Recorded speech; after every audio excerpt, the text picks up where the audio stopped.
Saúde, amada igreja, na paz do Senhor Jesus. Aqui quem vos fala é o pastor Ricardo Braga. Meu amado, se você não é inscrito no canal, inscreva-se, seja bem-vindo. Se você já é inscrito, dê o seu like. Bora pro vídeo, me ajuda a pregar o evangelho divulgando esse vídeo. Vamos abrir aí a palavra de Deus no Evangelho de João, capítulo 1, versículo 43 e diante. João 1, 43 e diante. Tá com a Bíblia na mão aí? Vai ver meu vídeo, pega a Bíblia, que nós vamos falar na Bíblia.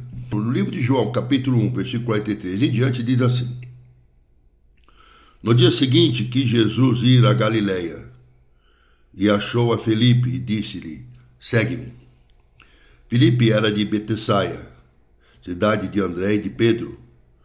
Felipe achou Natanael e disse: Havemos achado aquele de quem Moisés escreveu na lei e os profetas, Jesus de Nazaré, o filho de José? Disse-lhe Natanael: Pode vir alguma coisa boa de Nazaré? Disse-lhe Felipe: Vem e veja. Jesus viu Natanael vir e ter com ele e disse: Eis aqui um verdadeiro israelita, em quem não há dolo.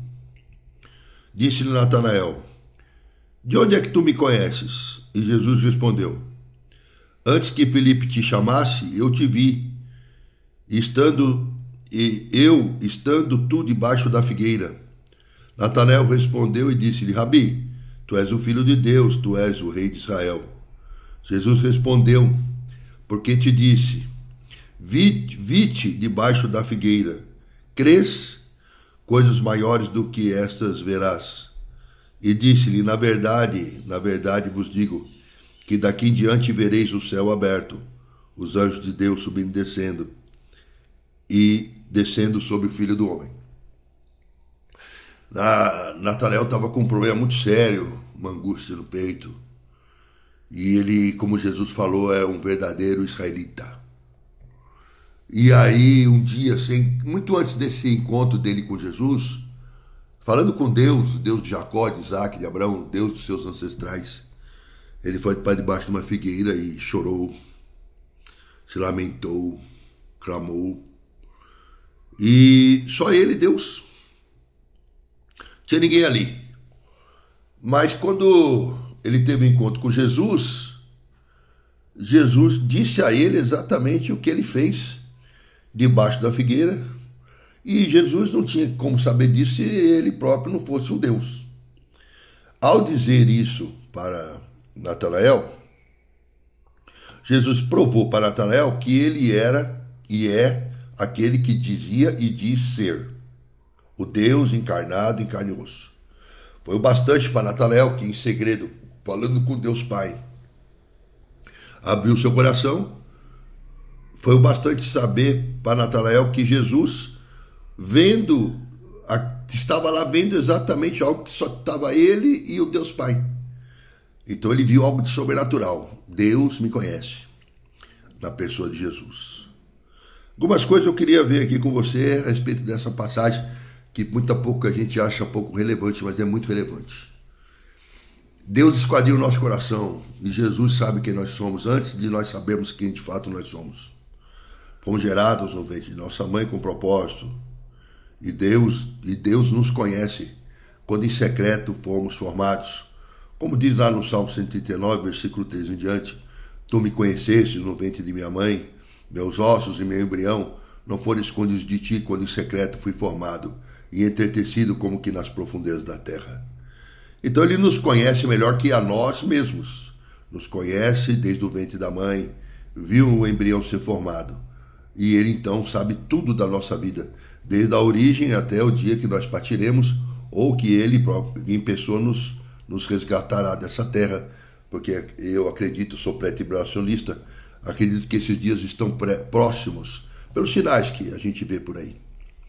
Então Natanael viu algo sobrenatural. Como é que ele me conhece? E ele conhece a Natanael mais do que a ele mesmo. Jesus chama de Natanael de o verdadeiro israelita.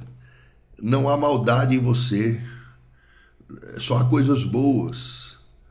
Não há dolo em você, não há culpa em você, não há erro em você. Isso é outra coisa que espanta, porque como que ele acabou de me encontrar e ele conhece o meu caráter. conhece o meu coração. Como que isso é possível se esse homem não for um Deus? Né? Então Natanael também, por essa questão, ele reconheceu Deus na pessoa de Jesus. E por que eu estou gravando esse vídeo aqui? Porque inúmeras pessoas têm a sensação de que estão falando sozinhas quando estão orando. Vão ao quarto, no seu quarto de guerra. No caso aqui a Carla coloca umas frasezinhas grudadas na parede. É o lugar que ela dobra o joelho. E ali muita gente fala comigo, pastor, Deus não responde. Eu estou orando em silêncio, não percebo que nada está acontecendo. Mas na verdade, essa passagem de Natanael nos prova que toda oração que a gente faz com o coração contrito, estando sentindo ou não a presença de Deus, Deus está ouvindo. Nenhuma oração é vã. Nenhuma. Porque Ele nos conhece desde o ventre materno e ele nos conhece mais que a nós mesmos. Então, quando nós oramos, nós quebrantamos o coração e Ele dá pouca importância à palavra que está sendo proferida, mas Ele esquadrinha o coração. Se aquelas palavras que estão sendo proferidas têm respaldo no coração contrito, um coração que realmente está sentindo o que Ele está dizendo, se essas palavras são assim, Deus as ouve, porque elas são repletas de sinceridade, de entrega, de arrependimento, de quebrantamento. Deus não recusa um coração contrito. Estevão, por exemplo, o primeiro mártir da igreja, quando ele foi apedrejado, Paulo estava lá, na época chamava-se Saulo, ele não se defendeu. Falava sobre as maravilhas que Deus fez ao povo de Israel, trazendo a Bíblia, toda a palavra de Deus, o Pentateuco, né?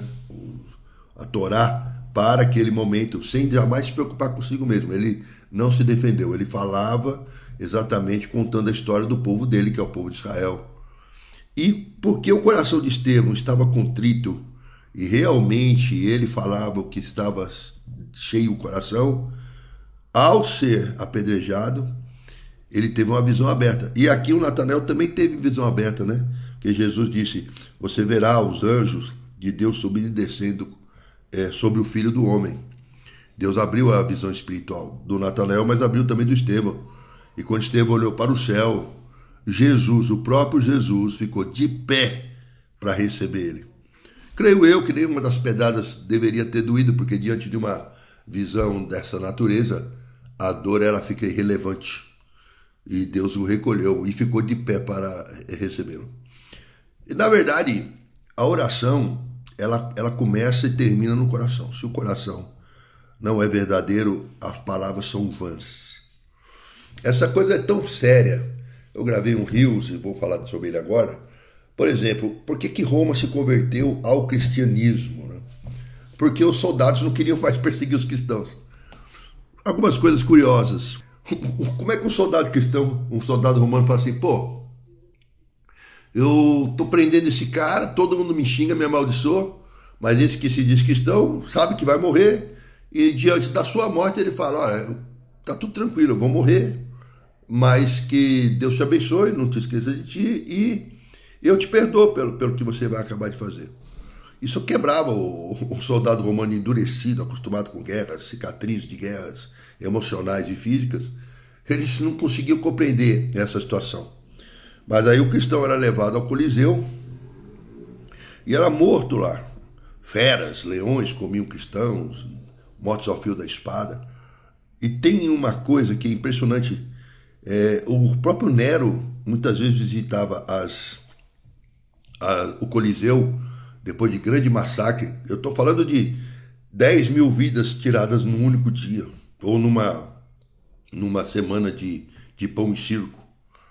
E aí quando ele se aproximava com a tocha perto do rosto dos que morreram em Cristo, ele encontrava um semblante tranquilo, alguns até com um sorriso no rosto.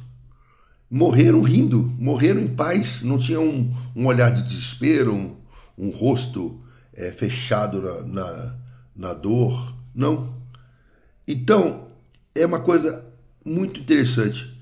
O sangue derramado no Coliseu, o sangue dos mártires desde Estevão até aquele dia, quando esse sangue de um santo crente cai sobre a terra, derramado nela, ele torna aquela terra fértil para a conversão. É um sacrifício de sangue? É. Mas é um sangue que deixa um testemunho antes da partida e continua falando no testemunho pós-partida.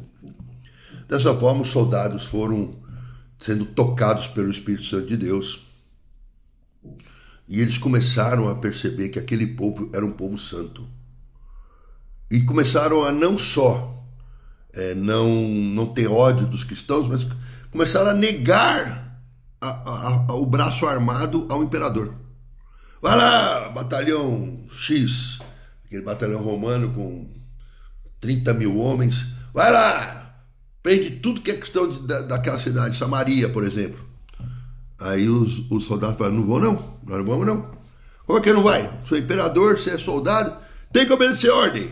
Mas essa ordem eu não obedeço não. Por quê? Porque eu não quero fazer isso. Eu me nego.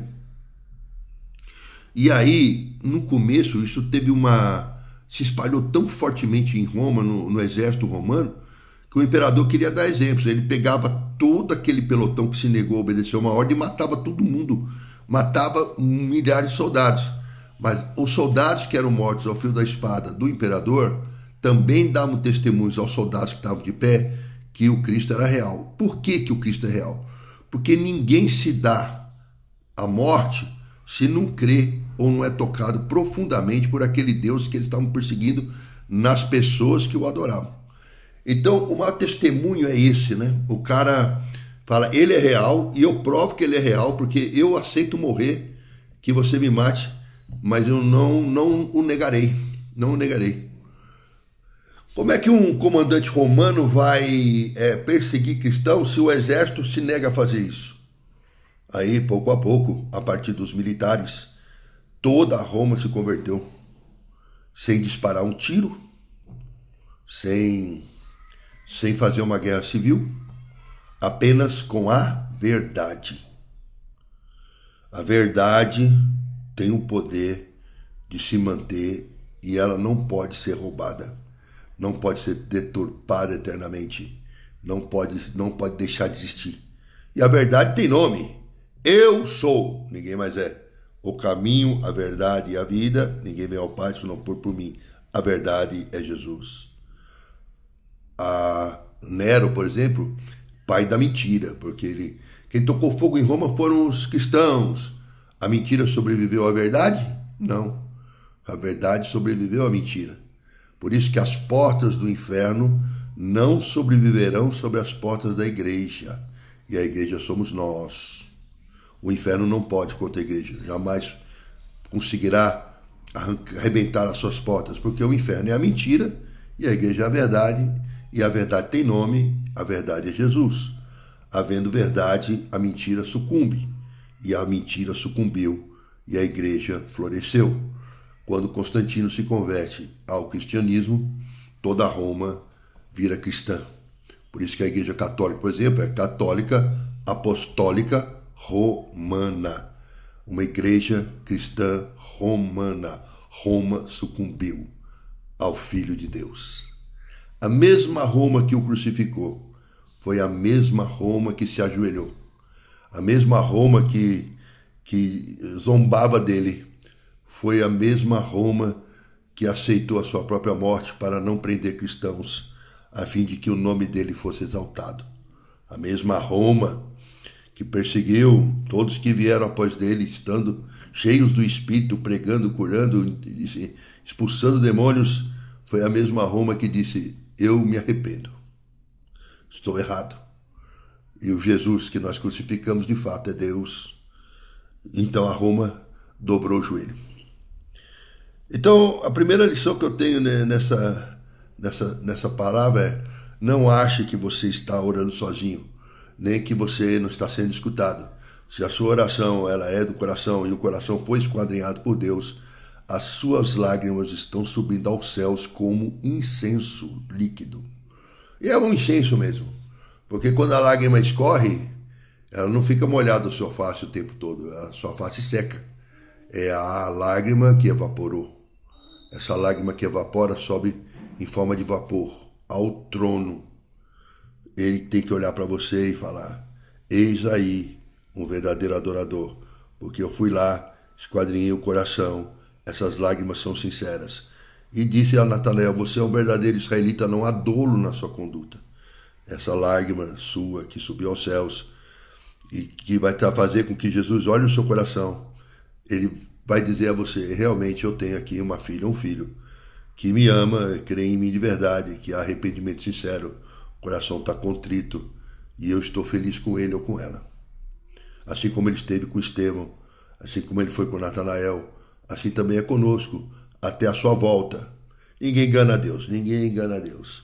Os fariseus eles chamavam de sepulcro caiado, porque eram bonitos por fora, mas podres por dentro, porque eles tinham orações lindas, usavam um português nada coloquial, português rebuscado, português não, desculpa, um hebreu, né, a língua deles lá, rebuscado, e Deus falava: olha, eles falam para os outros ouvirem, para verem, né, doutores da lei, mas na verdade ele não está nem a forma como está sendo dito, mas o coração daquelas pessoas estava cheio de soberba, vaidade, orgulho. É assim também, muitos irmãos soberbos. Eu tenho título de doutor, né? Sou teólogo, fiz mestrado, doutorado, sou pastor presidente da igreja tal, sou apóstolo fulano de tal. Esses corações que, se estiverem cheios de orgulho e vaidade, eles são como os fariseus, doutores da época. Eles falam bonito, mas o coração está vazio. Muitos são apóstatas, muitos perderam a fé. Muitos nunca creram, mas que querem viver uma sociedade de igreja, uma religião em si, pura e simplesmente, sem nenhum relacionamento com Jesus. E aí esse povo é como aquele sepulcro caiado, bonito por fora, podre por dentro. Muitos falam assim para mim, inclusive hoje recebi mensagens na internet: ah, pastor, a igreja me magoou, porque tem um pastor fulano, pastor Beltrano. Eu também já fui assim, mas aprendi. A igreja sempre vai te magoar, porque ela é feita por homens são limitados, homens magoam uns aos outros. Você mesmo vai magoar alguém se já não magoou. E se a pessoa vai buscar Deus dentro de uma igreja, ele não se afasta de Deus por causa de homens. Mas se a pessoa vai buscar em homens o amparo dela, ela vai se afastar da igreja, porque ela nunca esteve lá por Jesus. O próprio Jesus foi o mais perseguido entre os homens, homem de dores.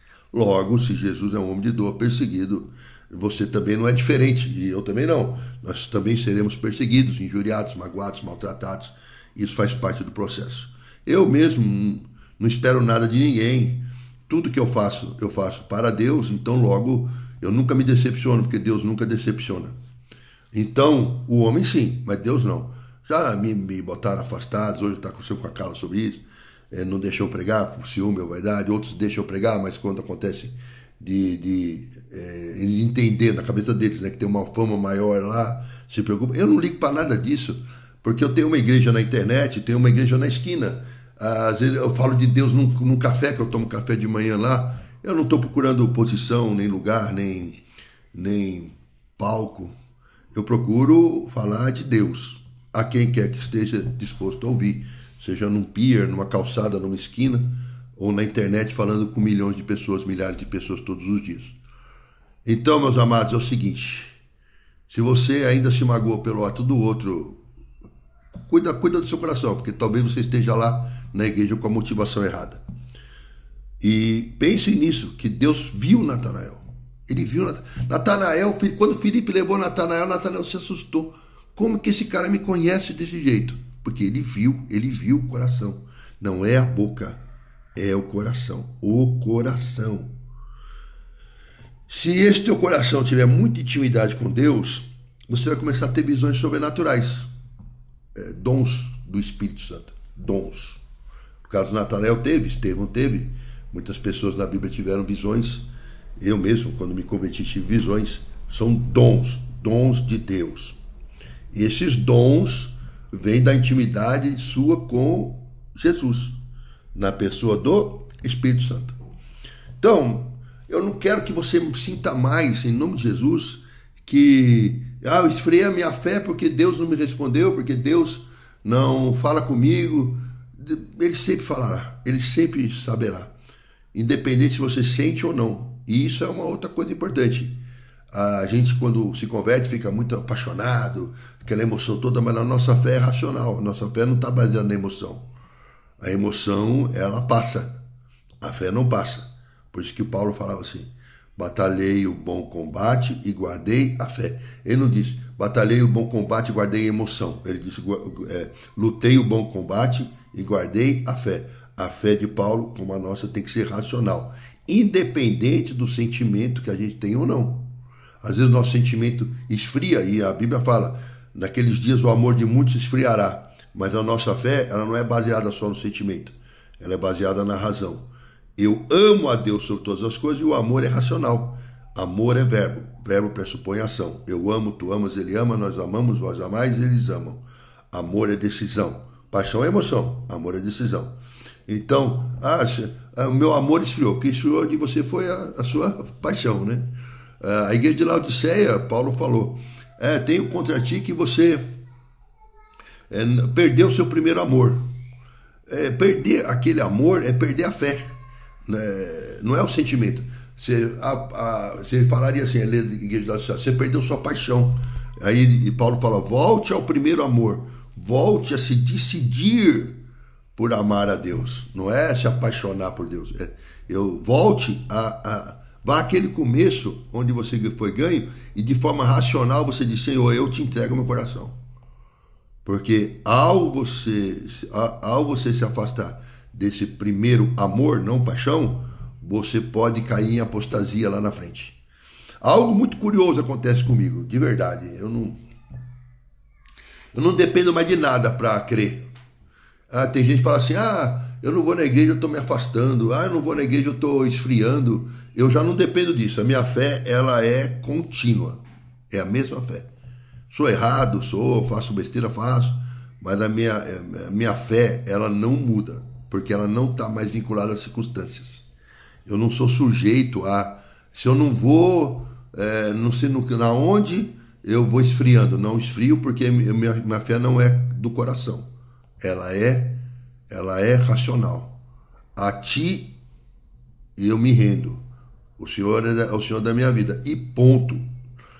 Não tem circunstância que vai poder afastar essa minha crença, porque ela é pelo cérebro. Eu creio, confesso que Jesus é meu Senhor e Salvador, acredito que Ele é Deus vivo e carne e osso, acredito em tudo que a Bíblia diz que Ele fez, faz e fará. Acredito na pessoa que Ele é hoje, independente se eu estou sentindo isso ou não. Porque eu acredito pela minha racionalidade. Jesus é meu pastor. Pode me cortar o pescoço, me atropelar com o carro, dar tiro na minha cara. Passar fome eu já passei.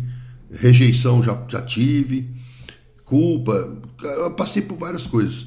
Nada, desde o dia que eu me converti até o dia de hoje, me tirou a razão de fé.